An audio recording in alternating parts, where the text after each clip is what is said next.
শরীর করে রাশি হারে দোলন দোলায় রাধা বংশীধারে হৃদয় কিশোরী বলে বংশী ধরে দোলায় দোলে রাশি বিহারে দোলে রায় কিশোরী বলে রাশি বিহারে দোলন দোলায় রাধা বংশীধারে কিশোরী বলে রাশি বিহারে দোলন দোলায় দোলে বংশীধারে রায় কিশোরী বলে রাশি বিহারে দোলন দোলায় রাধা বংশীধারে। সবাই মিলে যখন দুজনে রাধা গোবিন্দকে দোলাতে লাগলেন তারপরে হঠাৎ হলো কি না সেই কথা একজন জটিলা কুটিলাকে দিল। ওরা সবাই যখন আয়াতকে নিয়ে চলে আসছে তখন গোবিন্দ রাধারানীর পায়ে ঠোক পড়লেন আর গোবিন্দ তখন নিজে ফুলবের পাতার মধ্যে সূর্য দেবতা হলে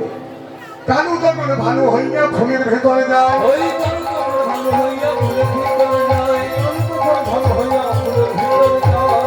ভালো হইয়া ফুলের ভিতরে যায় যখন যেমন তখন তেমন বুঝে কথা কয় যখন যেমন তখন যেমন ভুলে কথা করে যখন যেমন তখন আস্তে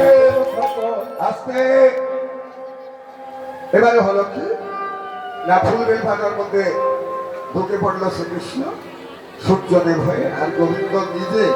যখন সূর্যদেব হলেন মধুপুজো করতে রাখলো আর সখীরা সবাই অঙ্গনে দিচ্ছে সখীরা সবাই পুজো করছে। এবারে সবাই বসো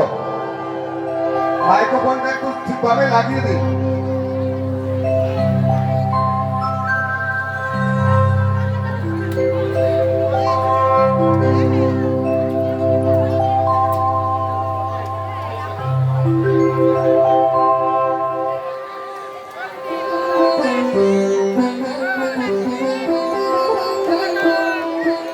আগে আসুন দাদা